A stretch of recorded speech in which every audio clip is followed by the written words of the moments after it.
लोकसभा चुनाव, जी हाँ, लोकसभा चुनाव को लेकर जो सरगर्मियां चल रही है संपूर्ण भारतवर्ष में, और कई चरणों के जो मतदान है शुरू हो चुके हैं भारत के विभिन्न क्षेत्रों में।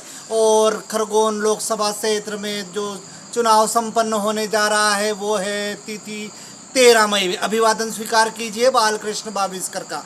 चूंकि वर्तमान परिस्थिति के संदर्भ में मुख्य नायक पहले आपको बता देना चाहता है कि आज सुप्रीम कोर्ट का सबसे बड़ा फैसला आया है। जी हाँ, सुप्रीम कोर्ट ने फैसला दिया है कि जो भी चुनाव होंगे लोकसभा चुनाव के सभी चरणों के जो वोटिंग होगी वो केवल ईवीएम मशीनों के माध्यम से ही होने वाली है। तो ये आज की सबसे बड़ी खबर लेकर आया है मुख्य नायक। अब बात करते हैं लोकसभा चुनाव से पहले राजनीतिक पार्टियों की दशा और दिशा के बारे में, क्योंकि जो चुनाव आ रहे हैं उस चुनावों के दौरान एक सबसे बड़ी खबर उभर कर आ रही है देश के विभिन्न क्षेत्रों से, विशेष करके मध्य प्रदेश से। चूंकि मध्य प्रदेश में लोकसभा की सीटें हैं 29, और भारतीय जनता पार्टी ने दावा किया है कि 29 की 29 सीटें भारतीय जनता पार्टी के झोली में होगी। लेकिन एक और बखेड़ा खड़ा हो रहा है कि कांग्रेस पार्टी के अनवरत एक से एक कद्दावर नेता भारतीय जनता पार्टी में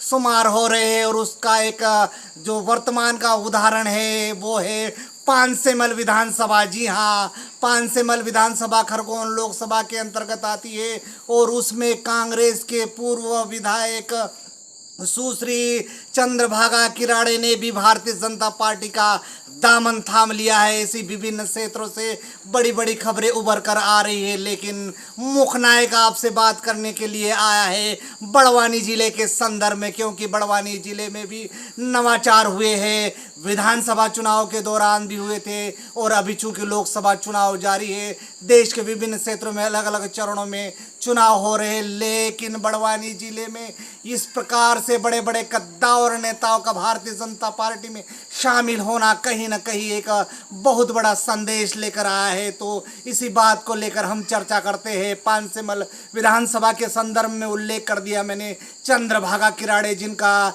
जो राष्ट्रीय परिप्रेक्ष्य कहे या उनका जो बड़वानी जिले या कांग्रेस में जो उनका संदर्भ कहे, उसमें उन्होंने सारा जीवन झोंक दिया और अंततोगत्वा वे भारतीय जनता पार्टी में चले गए हैं। उसी प्रकार भारतीय जनता पार्टी में एक और बड़ा चेहरा कुछ ही महीने पहले शामिल हुआ था, और वो कांग्रेस पार्टी का कद्दावर चेहरे के नाम से जाना जाता था, जो युवा अवस्था में कांग्रेस में काम किया करता था। लेकिन अंततः विधानसभा चुनाव के दौरान वो उन्होंने भी भारतीय जनता पार्टी में शामिल होने का निर्णय लिया है। तो वो नाम है मनोहर गोले। जी हाँ, कांग्रेस के बड़े कद्दावर नेताओं में इनका नाम गिना जाता था। उसी प्रकार और एक नाम आता है बड़वानी जिले से। जी हाँ, कांग्रेस के जिला अध्यक्ष, जी हाँ, कांग्रेस के जो सब जिला अध्यक्ष है दरबार, उन्होंने भी भारतीय जनता पार्टी में शामिल होने का निर्णय ले लिया है, और भोपाल की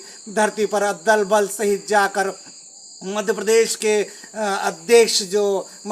अध्यक्ष है वीडी शर्मा, उनके नेतृत्व में भारतीय जनता पार्टी में शामिल होने का काम किया है। जहां तक उनके संदर्भ में कहा जाता है दरबार वीरेंद्र सिंह। जी हाँ, वीरेंद्र सिंह दरबार जी नाम है उनका, और उनके बारे में कहा जाता है कि वे राजपुर विधानसभा के सबसे कद्दावर और बड़वानी जिले के सबसे सफल जिला अध्यक्ष कहे जा सकते हैं कांग्रेस के संदर्भ में, क्योंकि उनके नेतृत्व में दो विधानसभा चुनाव जीती है कांग्रेस। तमाम लहरों के बावजूद एक तरफ से देश में मोदी लहर चल रही थी, लेकिन उसका कोई प्रभाव नहीं पड़ने दिया गया बड़वानी जिले के संदर्भ में, और उन्होंने दो विधानसभा जीत कर एक नया कीर्तिमान स्थापित कर लिया था। लेकिन ऐसी क्या परिस्थिति बनी कि दरबार कि वीरेंद्र सिंह दरबार ने भारतीय जनता पार्टी का दामन थाम लिया है।